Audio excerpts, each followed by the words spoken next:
Hello everyone, good evening. Ankit this side. तो आज हम ज्योग्राफी का क्लास 6 का चैप्टर 1 पढ़ने वाले हैं, जिसका नाम है the earth in the solar system. तो आज हम इस चैप्टर को पढ़ने वाले हैं और डिटेल्ड में एनालिसिस करने वाले हैं। इस चैप्टर को लाइन बाय लाइन एनसीईआरटी पढ़ने वाले हैं। मैं अपना कोई भी ज्ञान नहीं देने वाला हूँ, जो भी होगा इस बुक से होगा। तो आइए इस चैप्टर को डिटेल में एनालिसिस करते हैं और पढ़ते हैं।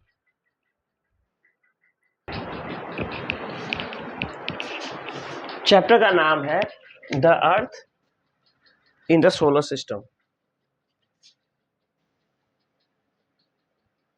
The earth in the solar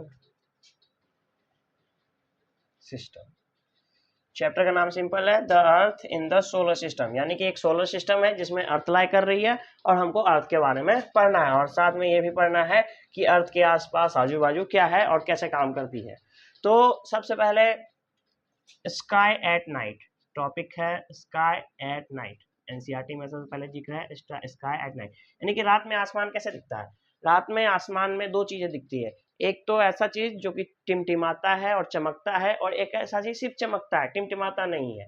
तो जो ट्विंकल करता है, जो आसमान में ट्विंकल करता है, उसको बोलते हैं स्टार। और जो ट्विंकल नहीं करता है, do not twinkle,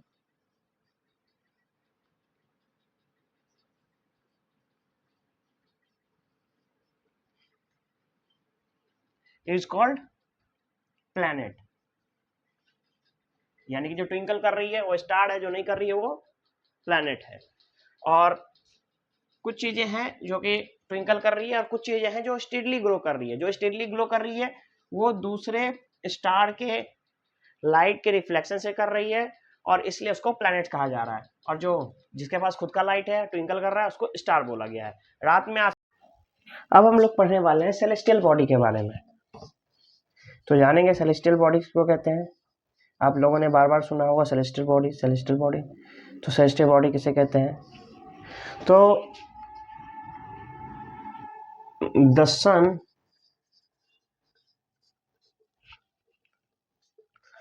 moon, the sun, moon, all shining star and all shining object. The sun, moon and all shining object is called celestial body. इसके टाइप्स क्या क्या हैं? इसके टाइप्स हैं planets, stars और planet, stars, satellites, asteroid, meteoroids,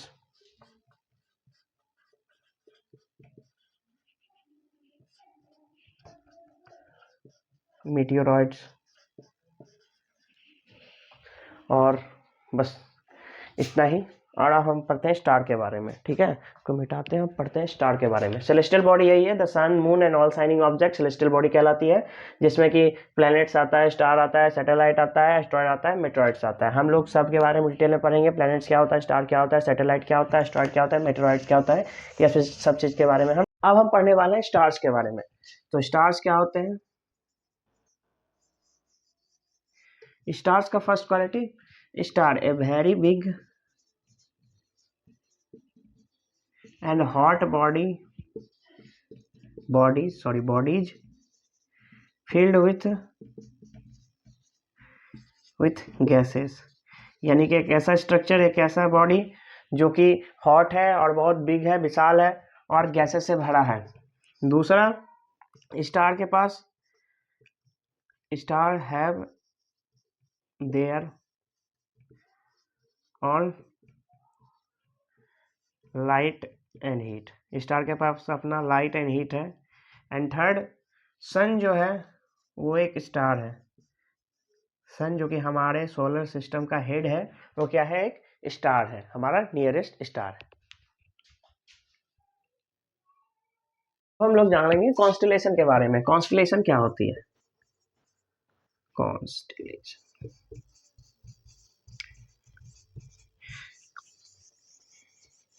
constellation एक group of stars है। क्या है?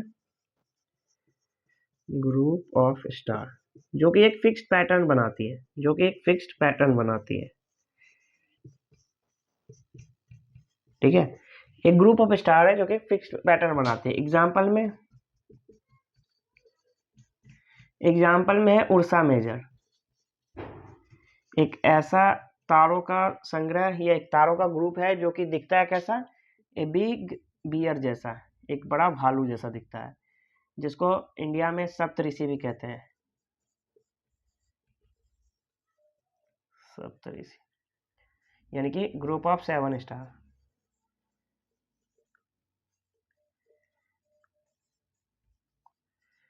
Group of 7 star. Next, constellation ancient time में हेल्प करती थी लोगों को डायरेक्शन फाइंड आउट करने में।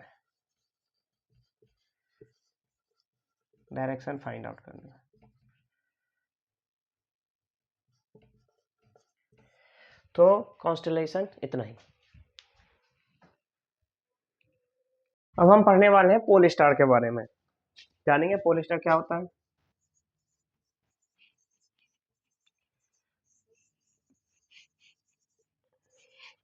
पोल स्टार जिसको हम लोग नॉर्थ स्टार भी कहते हैं, यानी कि ये नॉर्थ डायरेक्शन में हमेशा एक जगह फिक्स रहती है, नॉर्थ स्टार भी कहा जाता है। यानी कि नॉर्थ डायरेक्शन में हमेशा एक जगह फिक्स रहती है, और ये ऑलवेज एक जगह फिक्स रहती है, यानी कि ऑलवेज रिमेन्स फिक्स्ड।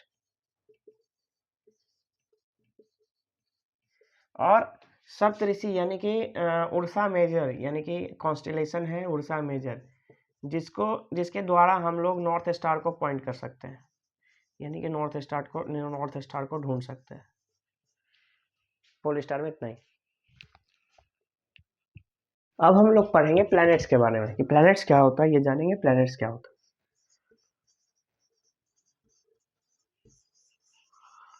प्लैनेट एक ऐसा बॉडी है जिसके पास अपना लाइट नहीं है। प्लैनेट क्या है? Planet do not have their own light.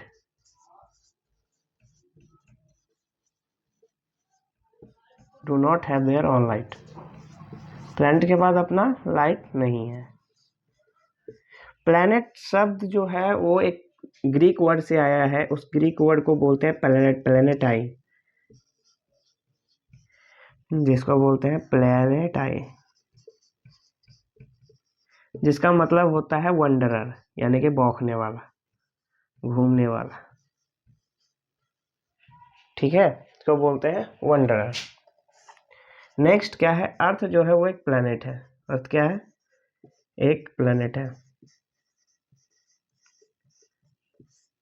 Planet का एक खासियत है, सबसे बड़ा प्लैनेट का खासियत है कि प्लैनेट अपने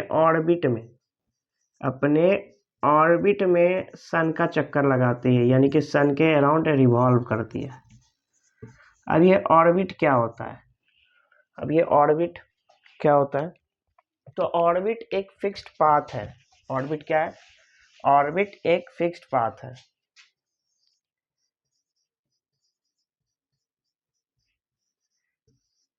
orbit is a fixed path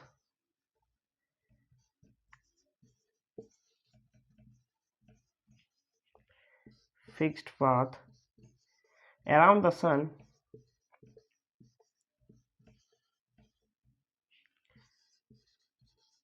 on which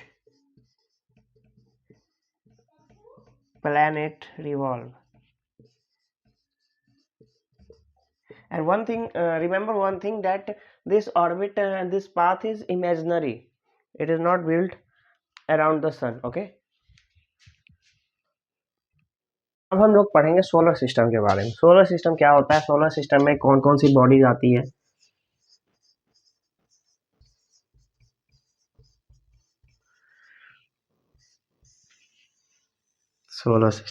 solar system में सबसे पहले head of the solar system sun, यानी सन जो है वो बीच में लाई करती है, उसके चारों तरफ मरकरी है,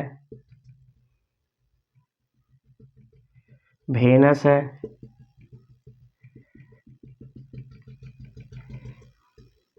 अर्थ है,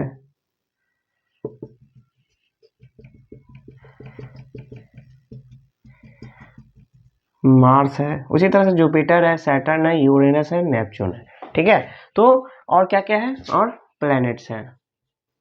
सोलर सिस्टम में सन है, प्लैनेट्स हैं, उसके बाद एस्ट्रॉयड है, मीटरॉइड्स है, मीटियोरॉइड्स है, और क्या क्या है, 8 प्लैनेट्स, प्लैनेट्स हो गया, सैटेलाइट्स है। तो सोलर सिस्टम में यही है। सो सन जो है centre of the solar system है, ये है sun, centre of the solar system में सन है। अब सन के बारे में कुछ इंपॉर्टेंट फैक्ट्स जान लेते हैं।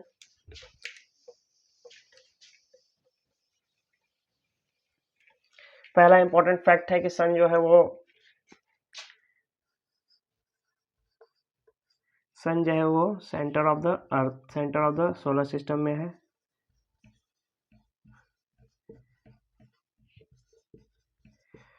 One 150 million kilometre, 150 million kilometre away है अर्थ से, अवे फ्रॉम अर्थ। नेक्स्ट है कि एक स्टार है और provide heat and light and gravitational force, और provide heat and light and gravitational force, heat light and gravitational force.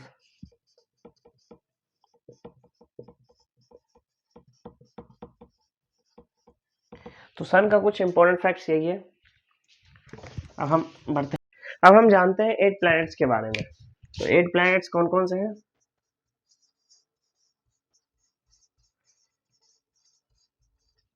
पहला है पहला है Mercury, Venus, earth,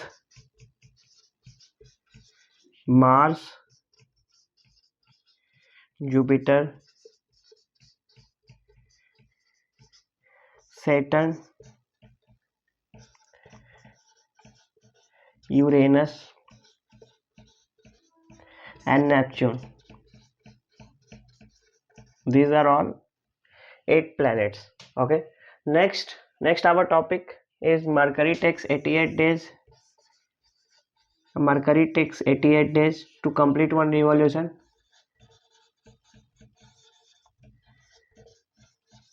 Around the sun.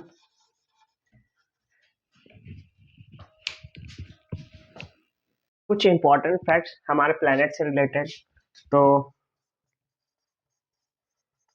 important facts about our planets.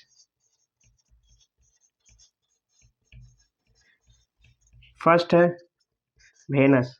Venus जो है उसको अर्थ का twin कहा जाता है, यानी कि अर्थ का जुड़वा भाई, यानी कि अर्थ के जैसा ही वो दिखता है, earth twins, similar shape similar size.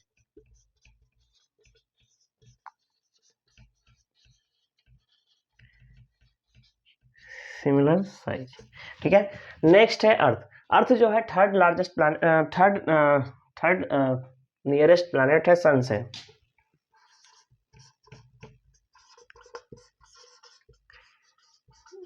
Third nearest planet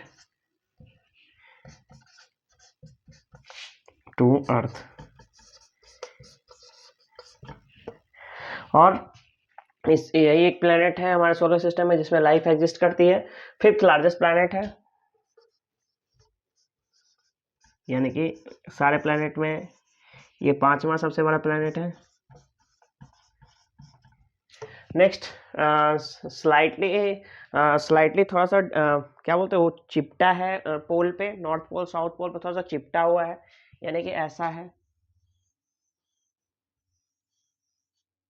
ऐसा है, चिपटा है थोड़ा सा। और इसके शेप को जियोइड कहते हैं, अर्थ के शेप को जियोइड कहते हैं, जियोइड कहते हैं। तो यही था प्लैनेट्स के बारे में कुछ इंपॉर्टेंट फैक्ट्स। अब हम जानते हैं ड्वार्फ प्लैनेट्स के बारे में। ड्वार्फ प्लैनेट्स किसको कहा जाता है?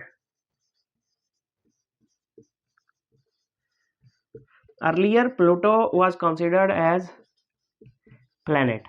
अर्लियर यानी कि पहले क्या था, प्लूटो को प्लैनेट में कंसिडर किया जाता था, बट फिर क्या हुआ 2006 में 2006 में एस्ट्रोनॉमिकल 2006 में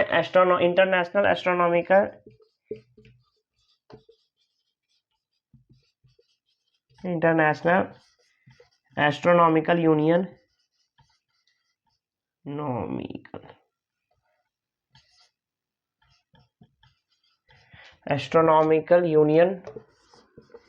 ने इसको यानी कि प्लूटो को प्लैनेट के श्रेणी से बाहर निकाल दिया और इसको कंसिडर किया गया ड्वार्फ प्लैनेट, बौना ग्रह के बारे में ड्वार्फ प्लैनेट के तौर पे इसको कंसिडर किया गया 2000।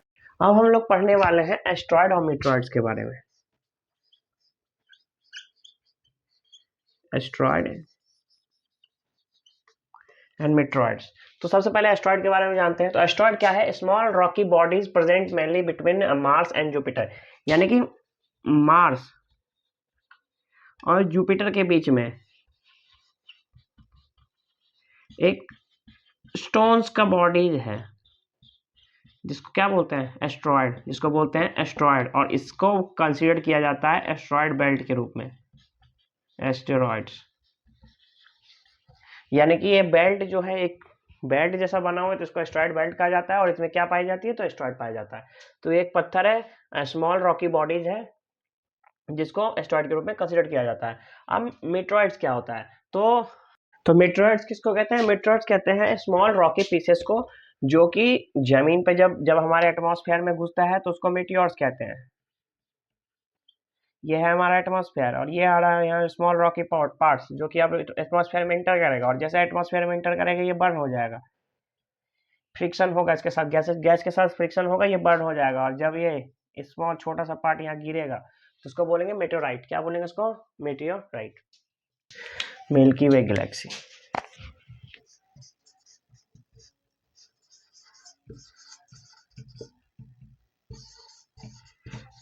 गैलेक्सी क्या होता है, गैलेक्सी होता है group of billions of stars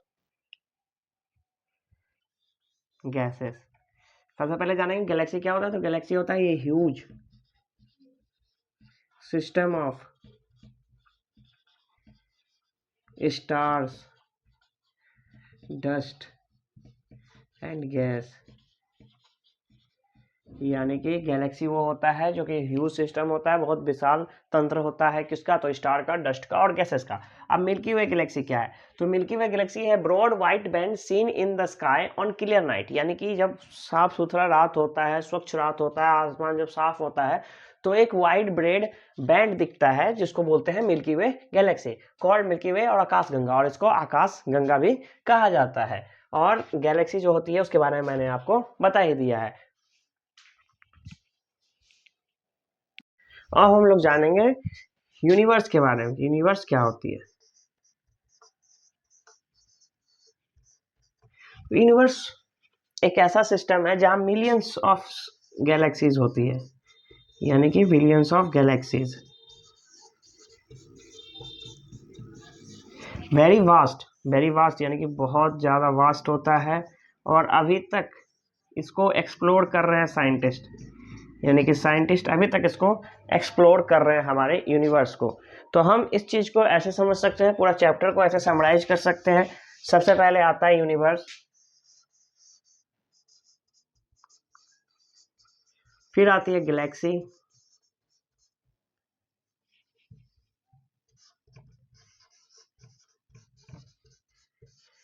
फिर आता है हमारा सोलर सिस्टम, फिर आता है हमारा अर्थ। तो ये पूरा का पूरा सिस्टम है जो कि हमने पूरा चैप्टर में समझा है। अब हम इस चैप्टर को समराइज करने वाले हैं और देखने वाले हैं कि हमने इस चैप्टर में क्या क्या पढ़ा। तो इस चैप्टर का नाम था the earth in the solar system, जिसमें हम लोगों ने जाना सोलर सिस्टम के बारे में, प्लैनेट्स के बारे में, कॉन्स्टलेशन के बारे में, फिर प्लैनेट्स के 8 प्लैनेट्स के बारे में जाना हमने, फिर हमने जाना सन के बारे में, मून के बारे में, एस्ट्रॉयड के बारे में, मेट्रॉइड्स के बारे में। तो इस चैप्टर में यही सब था जो हमने जान लिया, समझ लिया। अब मिलते हैं नेक्स्ट चैप्टर के एनालिसिस पे, नेक्स्ट चैप्टर के स्टडी पे। Thank you.